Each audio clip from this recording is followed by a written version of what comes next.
The following message is a presentation of Legonier Ministries, home of the radio program Renewing Your Mind with R.C. Sproul. When I was a boy, I can remember my grandmother saying to me on one occasion, "I sure hope that when you get old, you never start drinking whiskey." And I said, "Why's that?" And she said, "Because the amount of liquid that you drink in a day, if you drink whiskey like you drink Coke and iced tea and lemonade and all these other things that you drink," she said, "you'll be drunk for the rest of your life." And, of course, at that time, I wasn't aware that I had this seemingly unquenchable thirst and was constantly found with something liquid in my hand during the course of a day. As I did become an adult, I finally went to the doctor to see if I had diabetes or something, and they told me, no, I'm just weird, that I'm just one of those people that simply has to have something to drink all day, every day. It's because I can't stand to be thirsty. I think we all know what it means to be thirsty. Well, one of the people that the New Testament records as coming face to face with Christ was a woman who was thirsty. The account of this encounter takes place in John's Gospel in the 4th chapter of that book, beginning in the 1st verse. Let's take a look at it if we can. "Therefore, when the Lord knew that the Pharisees had heard that Jesus made and baptized more disciples than John, though Jesus himself did not baptize but his disciples, he left Judea and departed again to Galilee. But he needed to go through Samaria.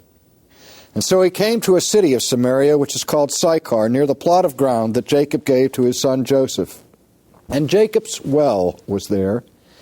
And Jesus, therefore, being wearied from his journey, sat by the well. And it was about the 6th hour. And the woman of Samaria came to draw water. And Jesus said to her, 'Give me a drink,' for his disciples had gone away into the city to buy food." One of the things I enjoy about these biblical narratives is that they are so terse and succinct, and they get to the point so rapidly. That has advantages and disadvantages. One of the disadvantages is that we have to sort of fill in the gaps and read between the lines to see the existential import of what's going on here. It was unusual for a woman to come to that well alone at this hour of the day. Most of the women of the village would come earlier in the day to get their day's supply of water. But this woman had a bad reputation.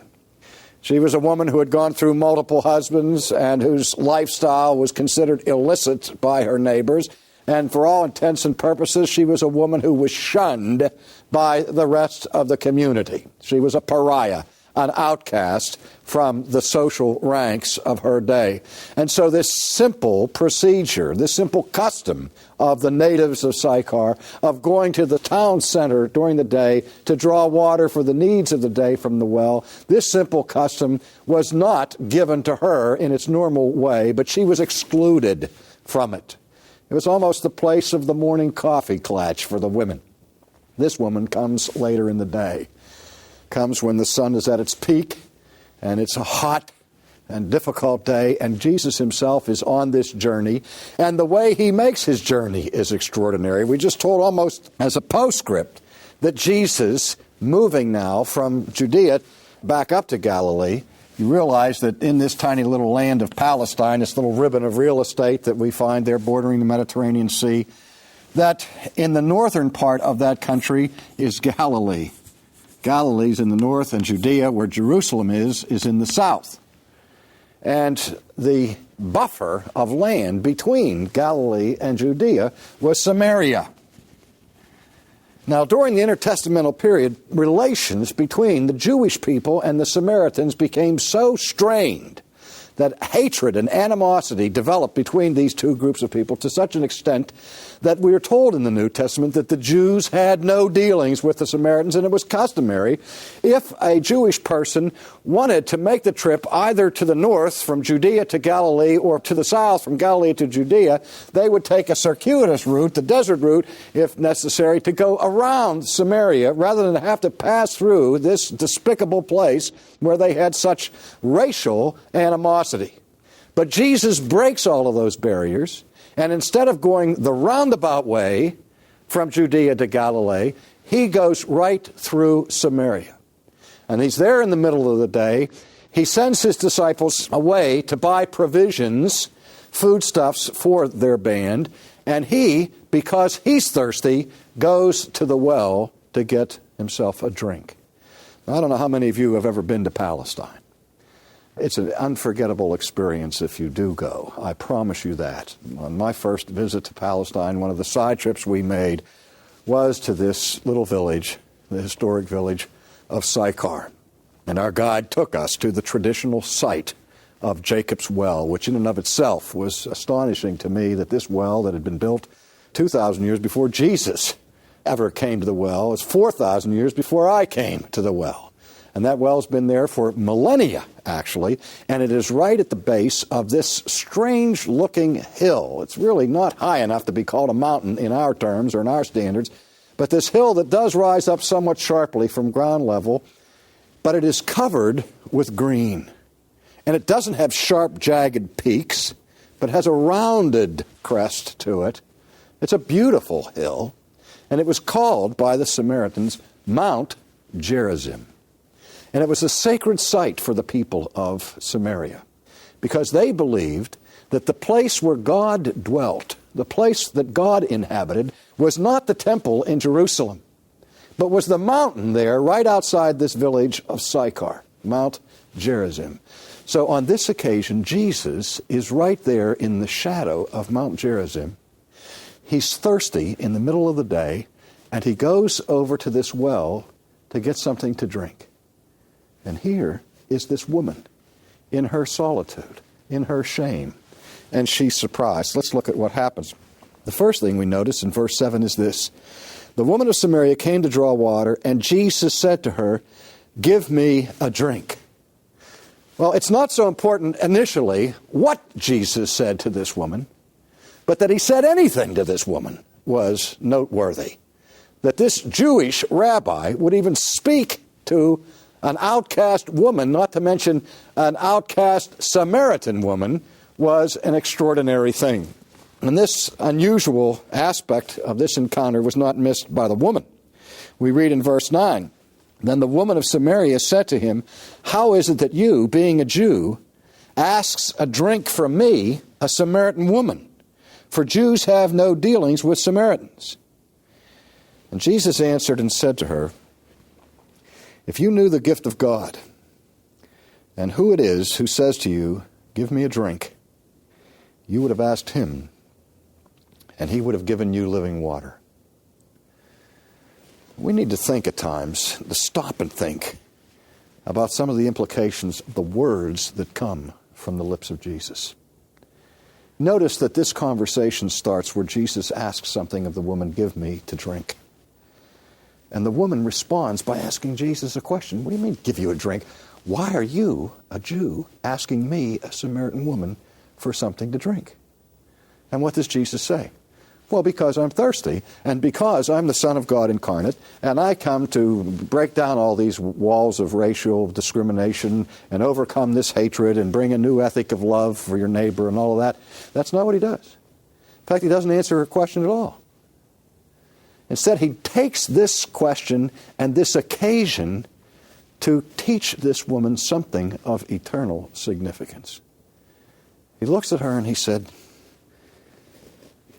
"If you knew who you were talking to, if you knew who it was who had just said to you, 'Give me to drink,' you would have said to me, 'Give me to drink,' and I would have given you living water."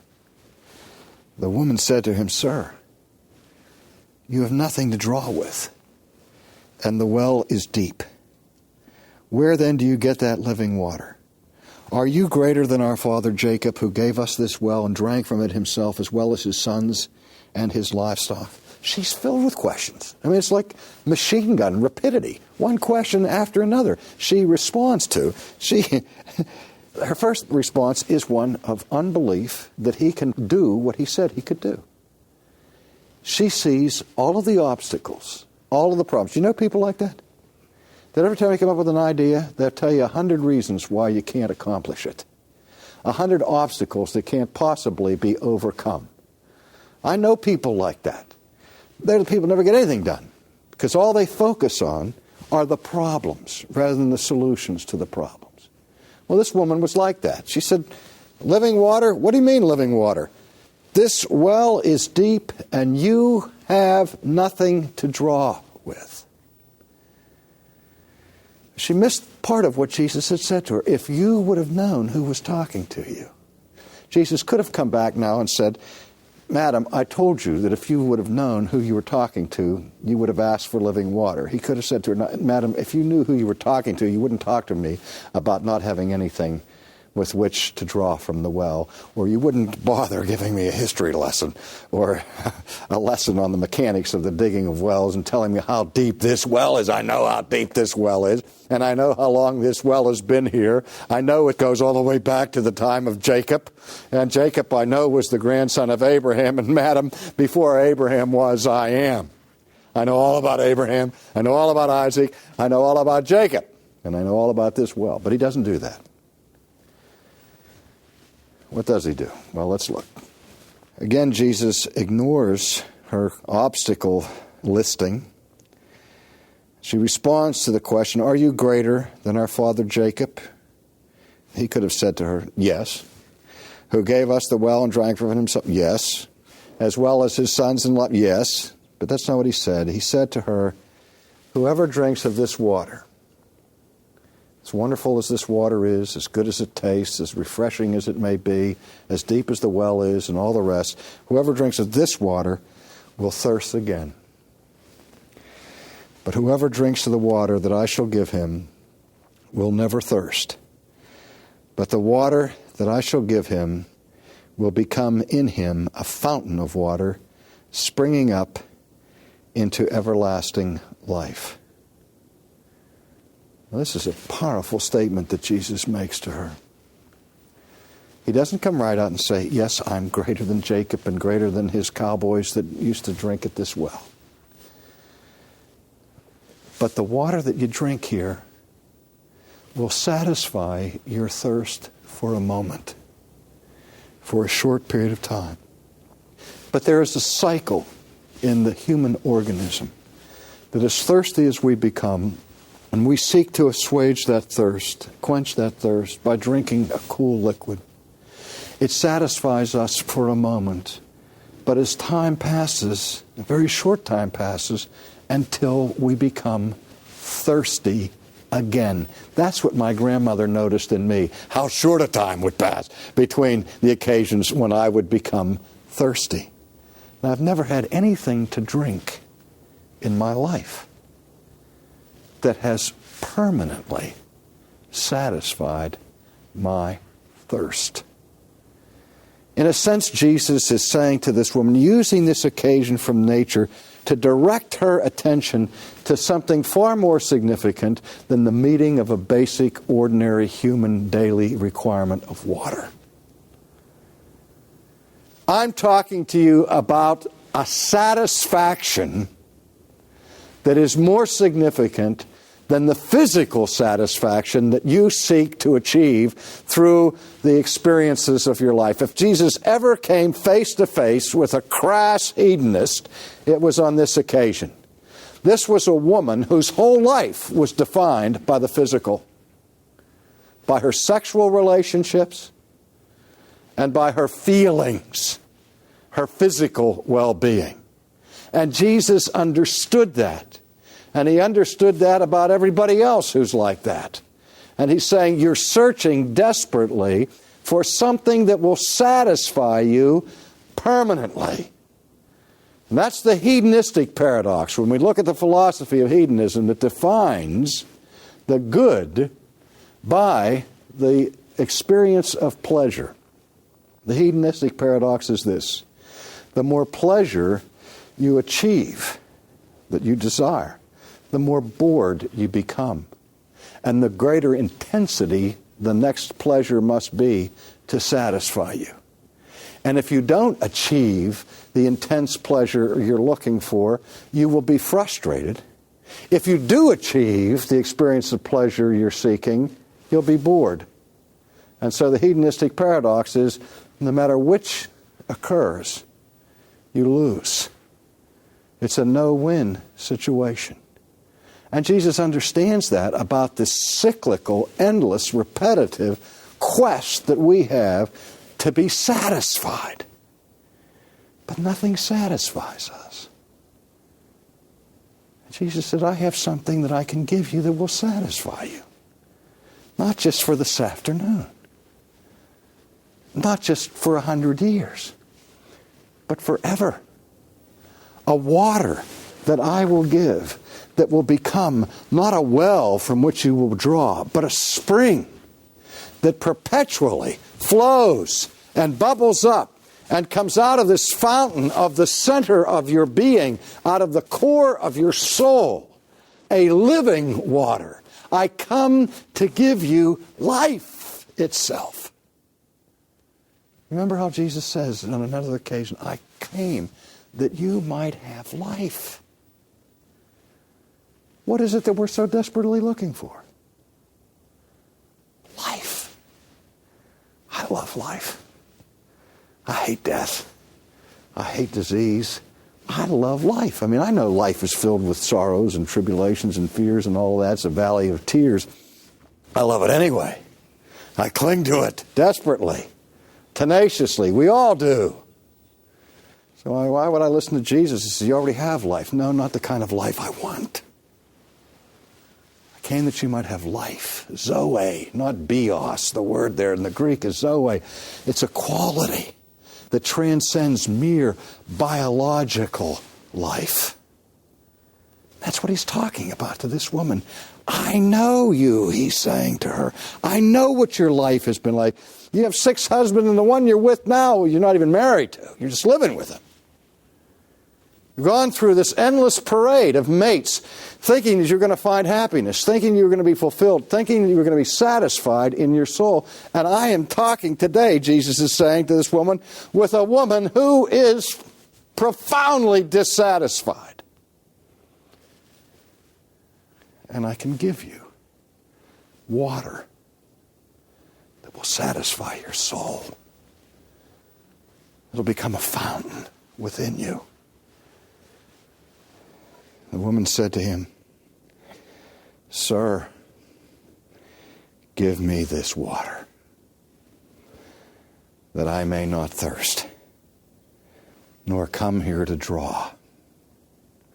She's saying, I don't ever want to be thirsty again, and I don't ever want to have to come to this place at this hour of the day where I am an outcast. I want a place where I can drink and where I will be welcome and where I will be at peace.